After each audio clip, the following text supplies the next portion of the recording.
Hour 2 Overdrive continues, brought to you by FanDuel, bringing you everything from the opening line to the final score. Brian Hayes, the O-Dog, Jeff O'Neill, Dave Feschuk of the Star. Leafs-Bruins tonight on TSM. Mike Johnson will be in the building. He will call us here in just a moment. A little confirm or deny that will continue through 9 weeks in the NFL. We got 4 teams left in the CFL playoffs. Argos, Alouettes, the Riders going to Winnipeg. Winnipeg, man, that's the kind of core of the Canadian sports scene right now. The Blue Bombers and the Jets, who just never lose. Pretty good time to be a fan of Winnipeg. Family on the prairie is very happy right now. As they should be. As they should be. As I keep telling them, don't worry, the Jets will screw it up. Just Do you think they'll come back to reality? Well, I mean, this pace obviously is not sustainable. But they have had great starts in the past, and they have faded down the stretch. Well, what they have to have happen to them is they have to say to somebody or say to themselves, we have to be the team that does what Colorado did to us last year. We just can't look good in the regular season, and then all of a sudden you meet Nathan McKinnon and Cale Makar, and you're like, oh, we can't compete with that. They have to be the team that plays the Dallas Stars or the St. Louis Blues or somebody in their division that just looks at them and says, we just can't compete with that. They can't get blown out of the water like they did after winning the first game, I think 7-4. Well, they did the same thing against Vegas the year before. They won game 1, and everyone was like, man, they are chugging. They look great. And then Ricky Bonus lost his marbles. He lost his mind like 8 days later. They were out packing their bags. Didn't take long. Yeah. So, yeah, I mean, if you're a Jet fan, you got to figure that out. But if you're a Bomber fan, you've had a lot of success the last handful of years. Oh, yeah. You feel very good about the football team, and you should. So, yeah, we got a lot going on this week, and obviously MLB free agency is officially open. Blue Jays are lurking. The Jays are in on a lot of things. I'm sure they're really working the Someone phones. sent out a tweet this morning. They're like, I saw Juan Soto and Ross Atkins at Pizza. I had to laugh at that. You gotta You gotta love it, man. Like the Juan Soto stuff, we talked about it yesterday. This is going to go on for months. He's not signing anytime soon. No, like, Boris will hold. Ultimate court. Auction. But doesn't somebody come to Boris or Soto with the money? Like that's like what they want right away, like just to get it over with. Why doesn't someone do that?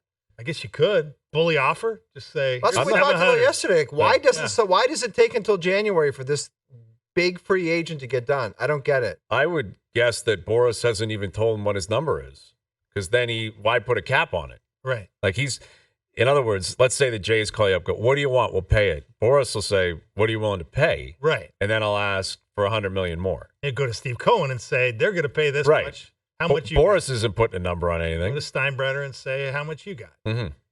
And but there has to be a number that would get him to say, obviously, I'm taking that. Everyone's got a number. Yes, man. exactly. Like there's got to be something you could call him up with and say, this is what I'm willing to give you right now if you take it, or he'd be insane not to take it. Well, you just start north of Ohtani, so it's the biggest deal in history. And that's probably where you go. I mean, it's but that's why it'll never happen, because I don't think teams could ever justify that. Like Ohtani is such a different beast from a marketing standpoint alone. I would make that clear right away. We're not paying you what Ohtani got. Sorry. And I don't think he'll get anywhere close to probably what won't. Ohtani But I'm saying got. if you want to get the deal done today, that's probably what you have to pay. That would be the way to do it, for sure. But you're right. Like the Ohtani deal is so unique, on top of the fact he's a global celebrity and the marketing component that goes with that, plus the deferred salary aspect of it, which was unique and new, which we'd never seen before to that degree. Scott Boras isn't taking that kind of deferred money, you have to assume. No, it would not seem likely based on the way he operates.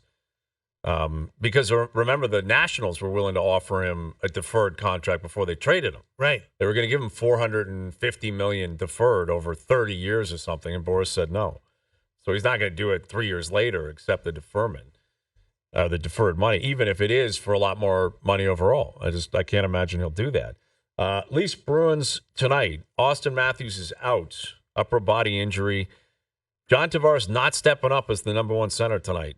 Technically, it'll be Max Domi. Domi's going to step up into the middle of the ice, go from the third line a couple of nights ago to the first line tonight. Here's Mike Johnson, our TSN hockey analyst, joining us here on the Maple Toyota Hotline. And a reporter who I reported with this morning. Is that right? What were you reporting on? No, we're just sad to not see anyone else there, but me and Johnny were down there working. Oh, you were down at the morning skate. Yeah. Oh, you two were reporting this morning. Nice. Yes. Is that right? Okay. Yeah, that's right. Man of the people, the beat reporter, Jeff O'Neill, getting the scoops. He's like, that yard broke out day on regular skate. Haven't seen that when I've been down here recently. He was right. Like, no Matthews, he was right on top of these things. He said, what information we need, he's bringing it. Wow. Why didn't you break any of that on our show? I honestly didn't know Matthews wasn't out there. You just thought he was right. I was just blabbing with people, and I wasn't. You just go, it's a social thing for you. Yeah, I did a favor to someone to bring him down there. I didn't really pay attention. Couldn't care less what's going on the ice. Yeah, I would have left that rink and not realized that Matthews was not on the ice. That's how good of an insider I am, Johnny. Yeah, you're locked in on the flow drills. That's okay, though. You know, you pick out the stuff you need to know and ignore the stuff that you don't. That's right. No problem with that at all. No worries about it at all. Well, based on your reporting, because you obviously were paying attention, are you surprised that Domi kind of leapfrogs Tavares here and steps into the middle of the ice on the top line tonight? Well, not really. I mean, I think you're sort of spinning it in a way that I think they just didn't want to break up the Tavares line. Not so much that they thought Domi would do a better job up in whatever you want to call the first line with Marner and Nyes. It's just like they're going to have two scoring lines, and Tavares is going to center one, and Domi's going to center one. They're trying to keep a little continuity, keep the second and the fourth line the same, and then the first and third will change. But, I mean, Max has proved valuable in this way in that he's not as good, obviously, on any stretch to be in the middle as the other guys around him, but he's willing to do it.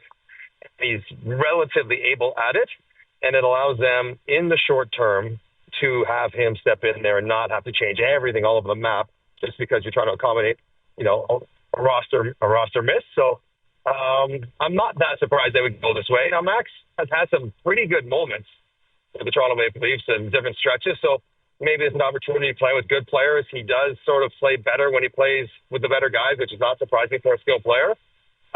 Big challenge against a team who was struggling, but coming off back-to-back shutouts, have they found themselves? And they seem to usually bring their best against the Toronto Maple Leafs.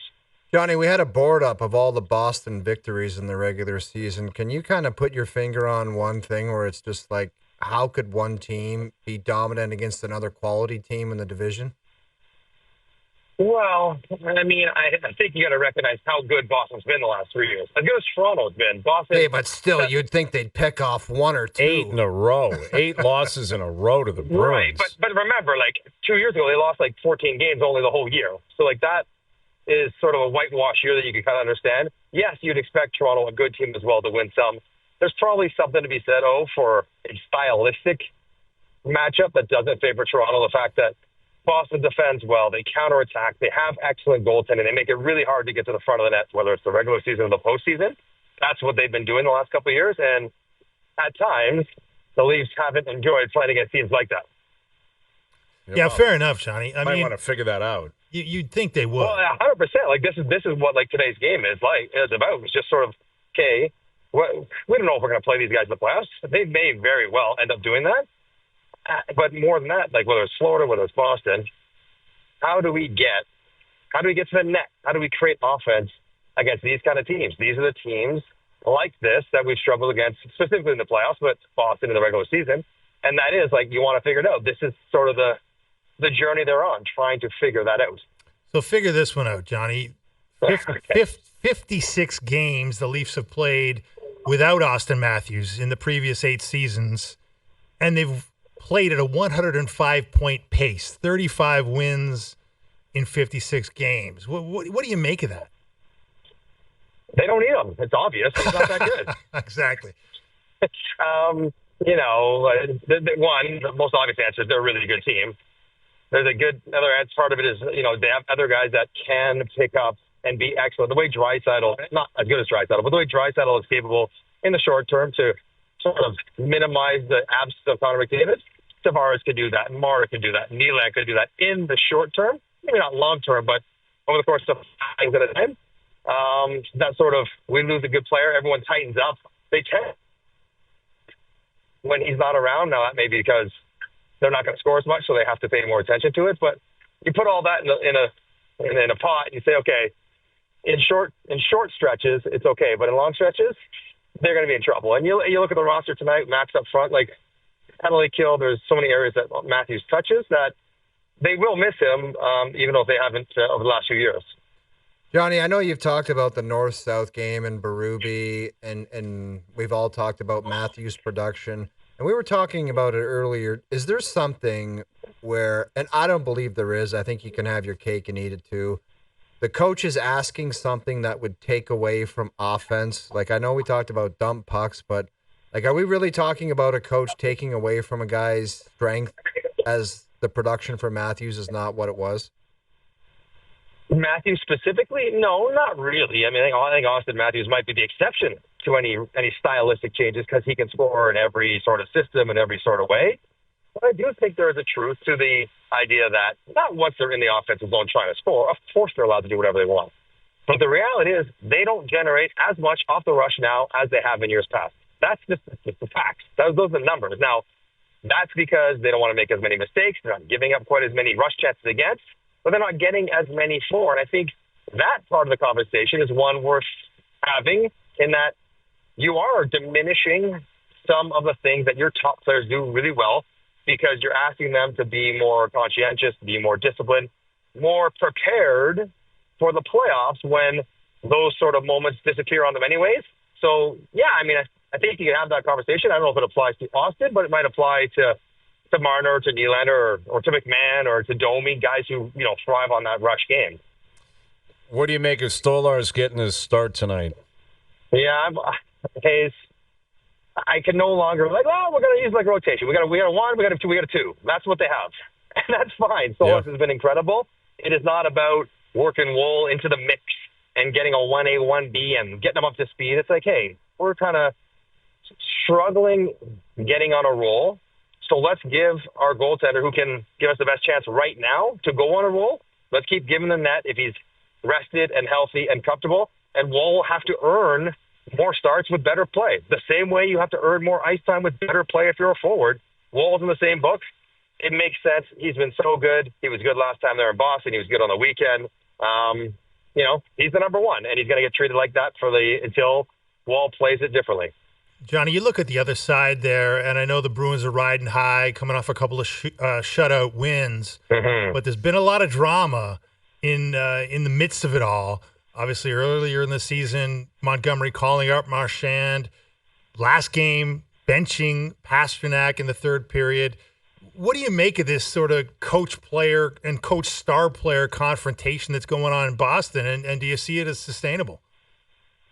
So what makes it noteworthy, Fest, is that it's been so good the last couple of years. They haven't had to do these kind of things, right? They rarely lost games. Their top players rarely had an off step where you'd say, hey, maybe this guy should sit down for a second. I look at it two ways. One, the obvious is it's not a big deal. Like we show on our broadcast, what was it, 3 games ago? Craig Berube getting after Austin Matthews on the bench. We should talk about William Nylander missing a shift here and there. It happens on all different markets. It's noteworthy for Boston because it hasn't happened for a couple of years.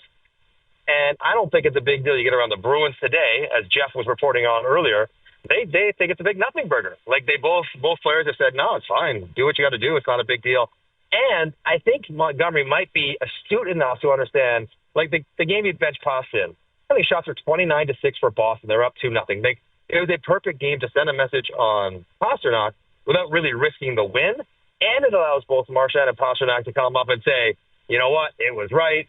I want that treatment. We're all the same, and come across as big, good leaders and send a message to the rest of the team. Where now, I think Morgan Geekie's not playing tonight for the Boston Bruins.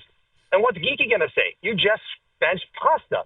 So like that idea that it establishes a baseline for the whole team, which might not be such a bad thing. I don't think it's that big of a deal.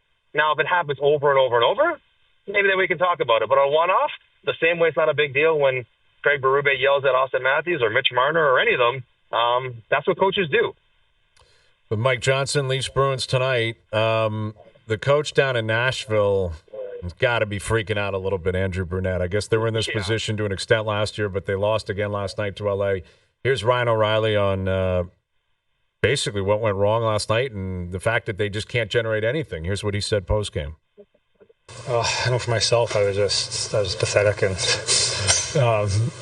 just throwing pucks away and not, moving with the puck and trusting my game. I know the guys probably felt that way too. It's just we're just kind of sitting, waiting, and not working together and tight. And it's tough. That's a very good team over there. They play hard and they keep us to the outside, and we have to beat them with numbers, which we didn't do. We're very separated on our forecheck, which is tough to get the puck back. And when we did win it, we just didn't win the battles that we need to in front of them now.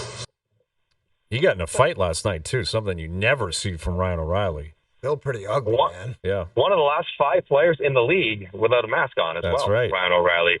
And like, other than that, everything's fine. Like, he kind of summed it all up there, individually, collectively, system-wise, mentality, emotion.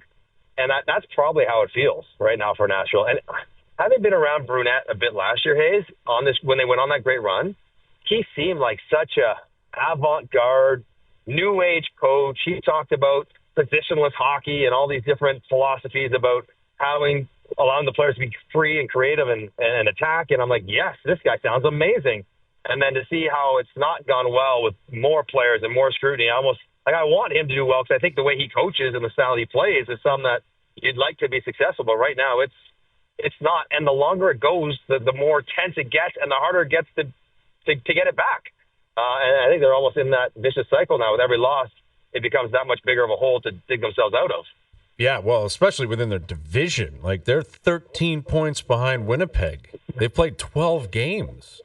Like, that's wild, man. And, like, Minnesota's off to 9 at home, Hayes. I think they've got 9. They have played 9 games of their 12th at home. Yep. Usually a tough building to play in, and they're getting waxed in it. So You're it's right. a lot to unpack, and none of it good. Yeah, you don't see all the new guys exactly filling the net, where it's you got Philip Forsberg that's already there, dynamic right-handed shot, and then you bring in 2 more. It's almost like, I don't like the idea of duplicates, but when you get 3 right-handed shooting guys, it's like, why'd you need 3 of them? Couldn't you add a different element of some sort?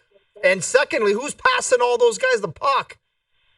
I think the second point's more prescient than the first. You're right. Like, on the power play, 3 righties might be an issue. But more importantly, Ryan O'Reilly, who's a tremendous player, we know that. But even at this point in his career, he's not like a dynamic offensive guy. He's a solid 2-way guy that plays with good players.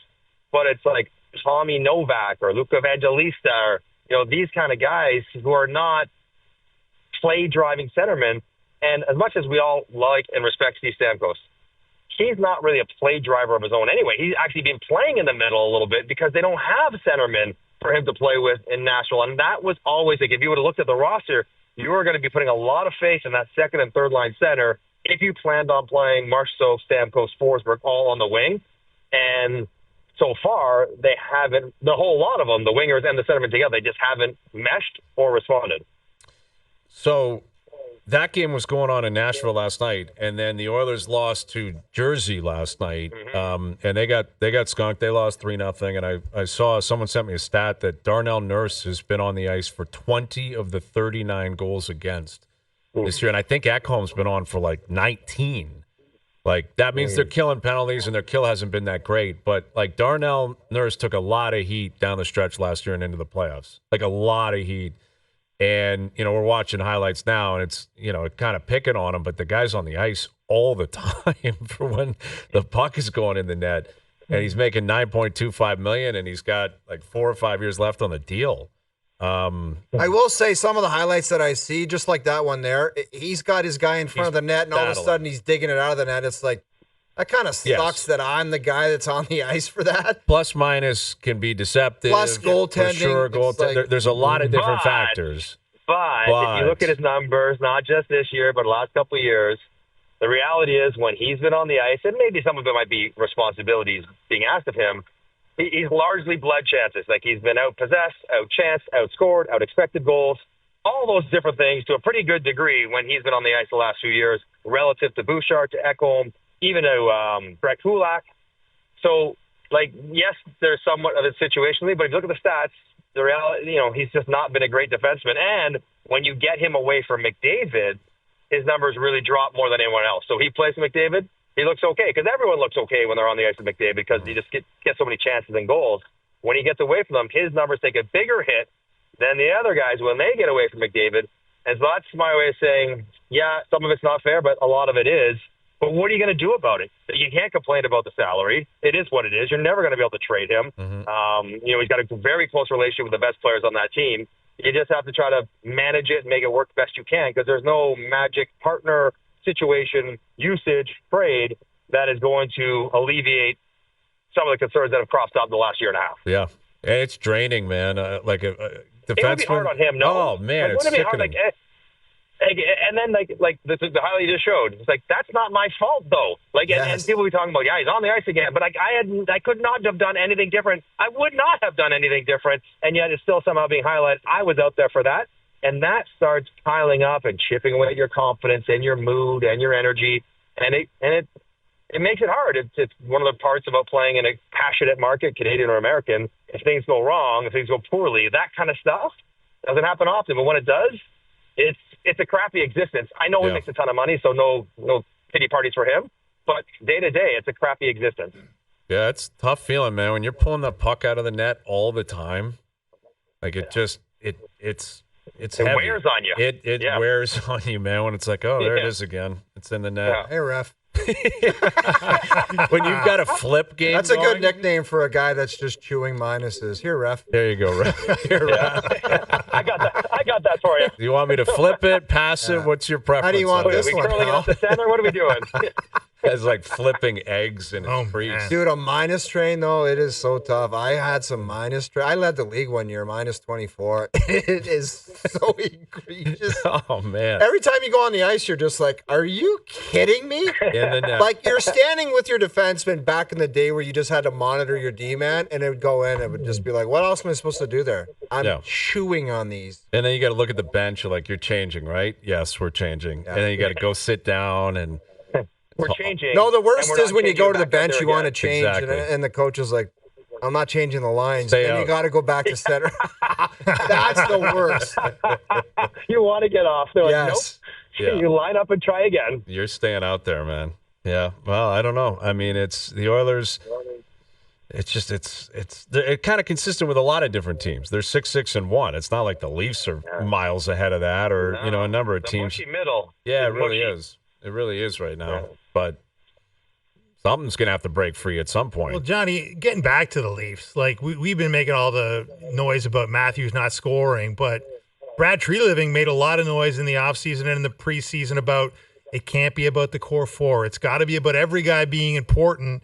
And you look down the stat sheet, and you're like, third line, Holmberg 1 assist, Nick Robertson 1 goal. Bobby McMahon scored a few, but Berube's been on him. He can be better. Scratched him opening night. What do you make of that third line's lack of production? And is there any hope that can actually contribute something here? Yeah, I mean, you were counting on Robertson McMahon being 15 to 18 each for sure, minimum. I think it still get there. Holmberg, to me, I know they were bullish on him. He seemed to have struggled with his confidence. I don't have a lot. No, they'll go get 4, as I say this tonight. But I don't have a lot of faith in that line being able to break down the Boston Bruins the way they currently are built. Max Domi plays better with good players. Like, he works the perimeter and needs players that get there and score. If he doesn't have those guys that can get there, even if they can score if they were to, it makes it tough. But it's not what you mentioned, Dave, is not lost on the organization, the coaches. They're well aware, like the depth guys, third and fourth line guys, and even the fourth line, they need to chip in 5, 6, 7, 8, 10 goals on the season. Yeah, Camp doesn't have a goal yet. It doesn't have a goal. You need one every 10 games, right? Yeah. And so, like, you give, let's say you take the bottom 6, you give them all 4 more goals through 12 games, or whatever, 13 they've played. Like, 4 more goals, all of a sudden, given how tight all these guys' games are, that's 4 or 5 more points. Those are overtime wins that turn into regular wins. And now they have 17 points, and they're in a much better place, and we're not having the same conversation. So yeah, it's an issue, and I don't expect it necessarily to be cleaned up tonight by the way they're playing. Mm-hmm. Well, Leafs-Bruins tonight. Big week for the Leafs. They got Detroit Friday, Habs Saturday, Ottawa next Tuesday, all at home. It's going to be a big 8 nights starting tonight on TSN 4. All right, Johnny, have a good call. We'll do it later in the week. All right, fellas. I'll probably see it down at the rink after the game because you'll rush it down here to get some post-game sound. So I'll see you later. Absolutely. You'll be there post-game reporting with your trench coat on. Mike Johnson joining us here on the Maple Toyota Hotline. Check out Maple Toyota's huge truck and SUV lineup, including Tundra, 4Runner, Highlander, and Grand Highlander in stock and ready to deliver. Visit mapletoyota.com. You should get a trench coat when you're down there. I have a trench coat. Trench coats should be coming back in A style. fedora? Yeah, I think a fedora, press card. trench coat. I like that look when you're down there. It just feels kind of legit, right? It feels like you have journalistic integrity. I bought a trench coat in Vancouver for the World Juniors because all it did, all World Juniors, was rain. Yeah. And I'm like, I'm not walking from the hotel to the rink in my suit being destroyed. Trench coat. Gotta have it. Makes sense. Gotta have a trench coat. Yeah, I think it sends a strong message. You gotta have the right one though. You can't have the Inspector Gadget, like the beige one, the beige belt with the belt, the beige with the belt, with the big giant collar. Yeah, you can't have that. That can't be your look. No, it's got to be the right one. All right, Leafs-Bruins tonight. You guys doing the quiz tonight? We're doing the quiz. We got it all cooking. Yeah, everything's going all right. I'm looking forward to this game. Enjoy it tonight. It's a big one. All right. Thanks, boys. All right. There it is. The O-Dog off to do some panel work. The NFL, Week 9 came to an end last night. We'll get into it. We'll look back on the trade deadline and continue to tee up the game tonight. Leafs-Bruins down at Scotiabank. Overdrive continues. TSN 1050 and on TSN 4. All right, Leafs-Bruins tonight. Bunch of games in the NHL. No NBA games tonight. Dark for Election Day. Is that obviously that would be the reason I would That is guess. the reason. Yeah. Yeah. Why would they be the only league to do that? Like, would the NHL not think to do that? Or I don't know. Like, I guess if you got Canadian teams, like, why would the Leafs not be playing tonight? Right. Of course you play.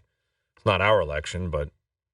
Yeah, I think they just the NBA made a commitment to, to sort of publicly make it known that they think it's important you vote, and they didn't want to have the distraction of games. Hey, it's once every 4 years. Yeah. I mean, it's really, and it's a Tuesday. It's not like you're saying on a Saturday night or Friday night you're not playing. Well, that helps, right? It helps that they don't have a network partner that's got a big Tuesday game. Yes. Well, that would be complicated. Yeah. If it was TNT's Tuesday night or Amazon's Tuesday. I guess TNT does games on Tuesdays, but you know what I mean. Like It's not a monster night. Yeah, by any means.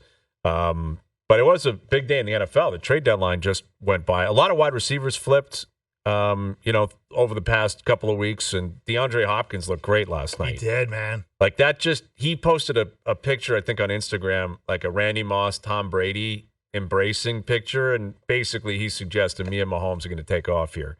And, he had a touchdown last night after he had that great catch on the broken play. That is kind of scary. Is like Hopkins is a great, great talent. He's maybe over the hill, but if he can stay healthy and still catch a lot of balls, I mean, that's a couple of touchdowns for him last night. Kelsey obviously fumbled that ball, which was big, but he looked pretty good when he wasn't doing that. That's the scary thing, is they haven't even played like lights out football yet. And they're undefeated. Here's a former NFLer. You hear him and see him on SiriusXM NFL Radio. Here's Robert Turbin. What do you make of the Chiefs at 8-0, Robert? Would you suggest they haven't even peaked yet and played their best football? What do you suggest could happen with the Chiefs the rest of the way? No, I think that's they're a team that's still getting better. They got young players on defense. I mean, all the focus is on their offense, but they've got young players on defense, particularly in the secondary, especially when you had to, replace L'Jarius Sneed. He goes to Tennessee. They're developing on that side of the football. Spags got a good hold on that. And then offensively, of course, we all know, we see it, we watch it. They're not playing their best ball offensively, but you could tell. I think last night was a good indication that, that's a team that's still growing and getting better. Even on the offensive side of the ball, they got a nice run game with Kareem Hunt. They're a well-balanced team, man, that plays good defense. I think they're trending up right now still. Which is scary. They're 8-0. They've won 2 straight Super Bowls, and they're trending up. Like that's scary, man. And, last night, obviously, everyone's got a different opinion on whether or not the Bucs should have gone for 2 at the end of the game. What is your philosophy on that? And what do you think they should have done last night? Yeah, so this one is, it's a delicate balance between feel and analytics, right? I mean, that's what everybody talks about when it comes to these decisions, right? A lot of coaches would say, like, man, they get asked the question, do they use the analytics? And a lot of them say, yeah, we use the analytics, but I have a certain amount of feel that I go with as well. I thought last night was a feel call. I didn't think that that call wasn't about the analytics, because the analytics would say go for 2. That one felt like, listen, I want to make sure we're going to have another shot to win it instead of risking it on 2. So I thought Coach Bowles, I thought he just felt like it wasn't the right time. I don't think it's a bad call.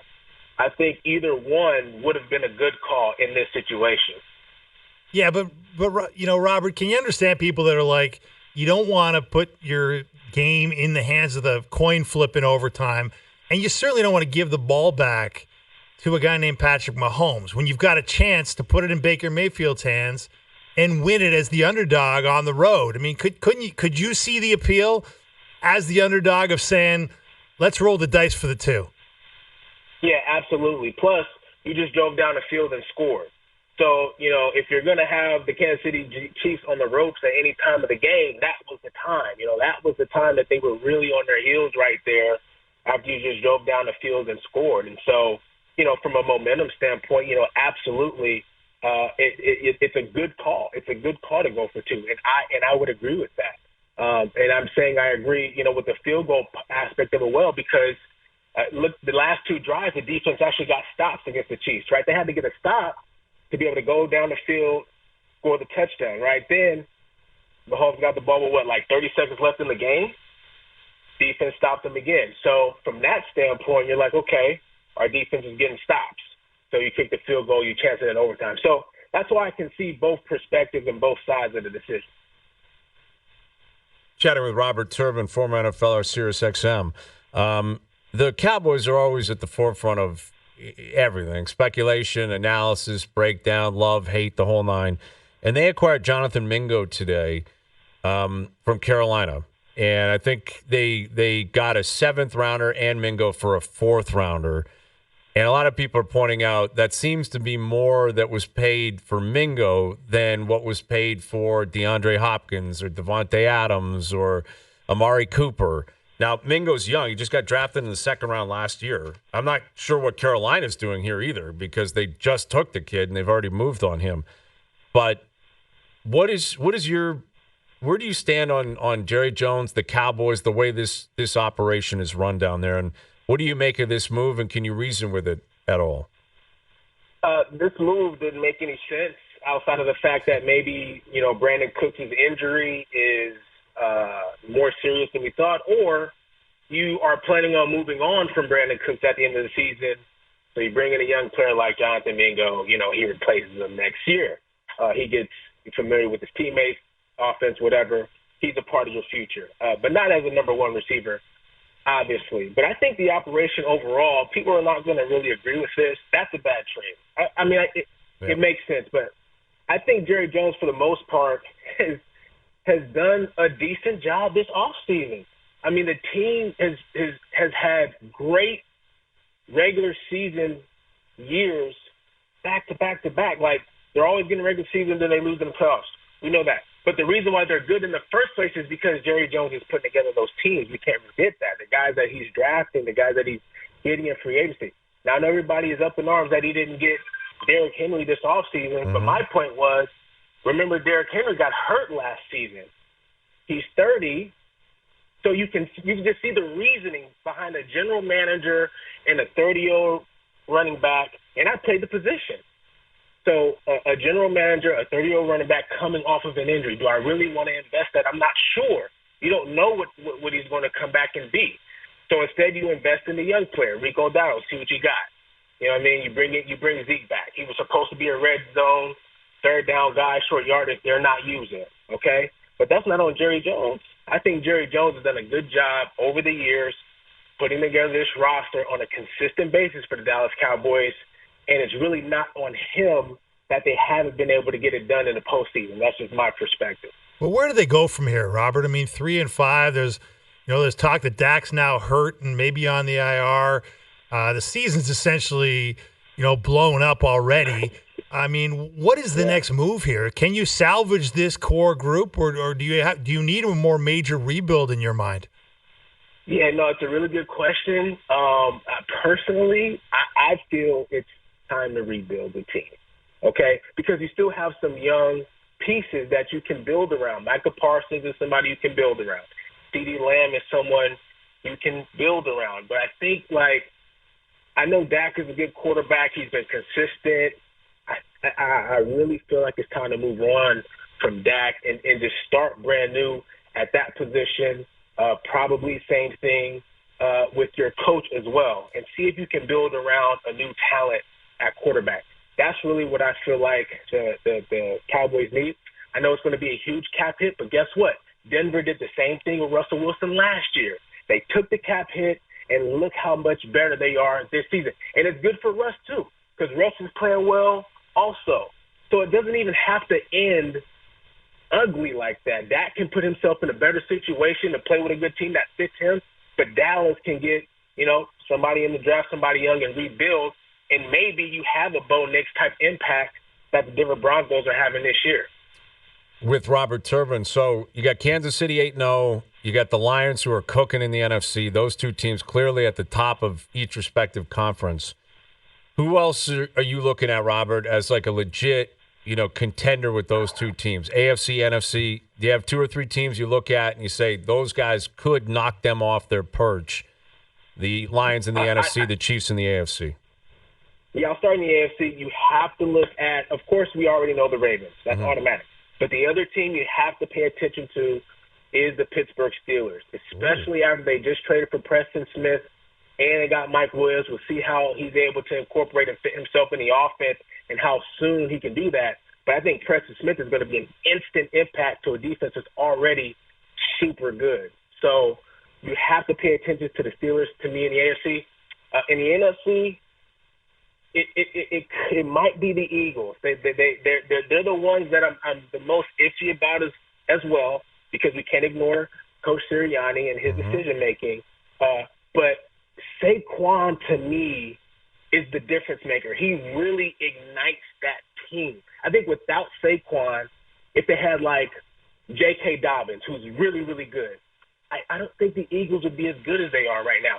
Saquon, to me, makes that much of a difference for this team, and so that's why they're my team in the NFC that may be able to take down the line. Great stuff as always. Love catching up with you, Robert. We'll do it again soon. Thank you for this. Thanks, guys. Robert Turbin, former NFLer. You hear him on Sirius XM. Interesting. Steelers. That's like the Smith deal. He's leaving the Packers, which I don't like. I guess they got out from underneath his money. And Yeah. There's and they picked up Mike Williams from the Jets, and the Jets were done with Mike Williams. Rodgers clearly wasn't going to trust him, wasn't going to go there. But the thing is with the Steelers, it's like Russ. You have to rely on Russ. I know. And he's had a really good start, to his credit. First couple of games, he's looked good. I'm not sure it's going to be there come playoff time. I just can't get there, man. With all due respect to Robert, I think you forgot about a little team down the QEW that's quarterbacked by a guy who's got a good chance to be the MVP, and Josh Allen. Yes. For me, that's clear cut. It's Kansas City, Baltimore, Buffalo are kind of on the same wavelength. And then I don't know who else in the AFC I really like.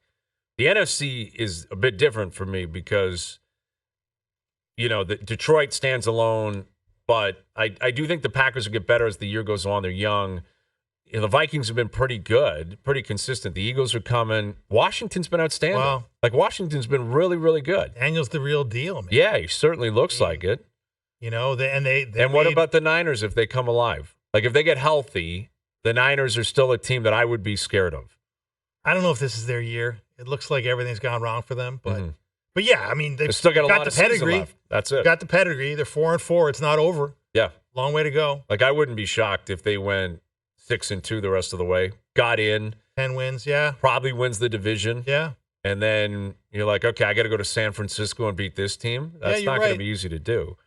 All right, we'll come back and continue to tee up the Leafs-Bruins tonight. Pierre LeBrun coming up. Mark Masters from the rink as well. And I guess John Morosi spoke with Ross Atkins and has an update on where the team, and Atkins in particular, stands on the future of Bo Bichette. We'll tell you about that next. All right, so as we know, the Major League Baseball offseason is officially kicked off, and free agency is open.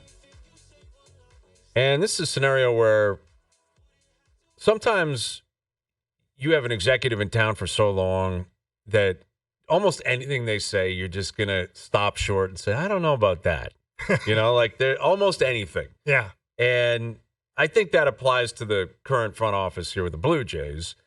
And I think this is another example of it, though, where I guess John Morosi of MLB Network was speaking with Ross Atkins. I don't know if they were interviewing him or if this is his report. But he said, Ross Atkins told me his answer is, quote, an easy no, end quote, to any trade inquiries on Bo Bichette. How is that possible? An easy no. Easy no. You're telling me Bo Bichette, who had an absolutely horrendous season and injury riddled, but even when he was healthy, his numbers, he was worse than a replacement player. Yes. This year. That's how bad it was for Bo. And the previous year in the second half, it wasn't very good for Bo either. And I understand who he is, what he's done. They built him up, drafted, developed. He's a guy that the market likes. I like Bo Bichette. I got no problem with Bo. But his numbers have not been great. They haven't won anything with Bo Bichette playing short. I've never been a believer that this front office is committed to him playing shortstop. I think if they had an upgrade, they would have gone to it by now.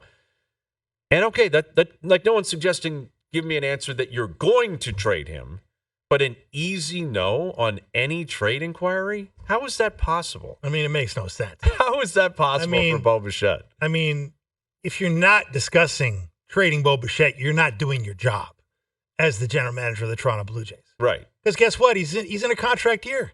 I mean, this is it, right? Do you think this is him telling the world that they just aren't getting offers for Bo Bichette? Well, so the best way to play it is we're actually driving this, not the other teams in the league. Like, we don't want to trade him, so that's why he's not being traded? Or is this basically Ross saying, no one's calling on Bichette, or if they are, they're trying to lowball us so badly that we couldn't possibly accept it because it would look horrible? Well, I guess, yeah. How was the question framed, and what is he really saying? Clearly, nobody's going to overpay for Bo Bichette coming off the year you just described, where he was as bad as he was, and you're still not sure if he's going to be better because you're not sure if the guy can stay healthy, right? These calf injuries can morph into all kinds of things. If I'm going to trade for Bo Bichette and anything close to market value or something better than a low ball, pennies on the dollar offer, I'm going to have to know a lot of things I can't know right now. Like, will he get back to being a guy who can lead Major League Baseball in hits? Or is this guy a guy who's, going to have trouble staying in the lineup for me next season? Yeah, and with a year left on his deal, it makes it even more complicated. Right. Because, he's still a relatively young player in the league. And you get into the offseason, this isn't a trade deadline scenario where there's like 4 or 5 teams that would make sense. You ostensibly could trade him anywhere, including a rebuilding team. Right. Could look at Bo and say, we'd be willing to pick him up because we think he's got 7, 8, 10 years of performance ahead of him. But if you're going to do that as one of those teams, then you've got to sign him. Like, exactly. It's not, and if he's gonna go to a team that's ready to win right now and would be willing to accept that deal as a one-off, effectively as a rental player, yeah, how much are you gonna get, and how much does that make sense? Right. How much if you know you can sign him next offseason? Why pay for it? Giving now? up nothing. Why would you pay anything now in terms of real assets? Right. To the Toronto Blue Jays. And how many teams that are truly contending for a World Series are short a shortstop right now? Yeah. Like, that's another thing. What is the market at the top for that position? Exactly. Or maybe someone acquires him and moves him somewhere else. I mean, that is certainly possible. Well, yeah, there's always been that tension that he's not really a shortstop. He's probably a better second baseman, right? And that's, fair enough. But he's, he'll be 27 when the season begins. He's not young. He's not old. He's kind of in his prime. He should be popping in the next 4 to 5 years. Yeah, and what he was expecting to be popping would be, the bank account in the next little while. But he's going to have to come up with a hell of a year to get the kind of money that he once envisioned he was going to be getting. Well, and that also factors into the comment here from Atkins. If it's an easy no, then you must be negotiating with him for a long-term deal. Right. Because if it's such an easy no that you're so committed to being in business with Bo Bichette, why would you be going into the season without an extension if he's willing to accept that? If they were this committed to being in business with Bo Bichette, they would have signed him a long time ago. Right. So make sense of this for me. Right. How is it an easy no, but also, we never really shown any commitment to him. We're not and going into a contract year, and he may just walk at the end of it. Yeah. I don't know. I don't know. Listen, it's the offseason. There's a lot of smokescreen stuff. No one's going to hold Ross to anything. They could trade him tomorrow, and no one's going to say, wait a minute, you told John Morosi that it was an easy no. But Ross is a smart enough guy to understand when you make a comment like this, it's going to be reported, and people are going to ask you about it and wonder exactly what this means. I guess if you wanted to spin it kindly toward Ross, you'd say, hey, he's saying we love this asset, and if you want it, you're going to have to pay for it. Even though he's coming off a down year, even though we understand it was not pretty for the Toronto Blue Jays or for Bo Bichette last year, we believe in this guy, and we're not giving him away for nothing. Yeah, I guess that could be the easy no, is that the offer wasn't good enough. Well, who's going to offer him anything? Right? But that's the conundrum that they have. Just made. Like, he's going to be a free agent. Why would you offer him anything and then have the headache of having, like, it's a big proposition to work the trade, essentially pre-negotiate an extension because you're committing to the guy.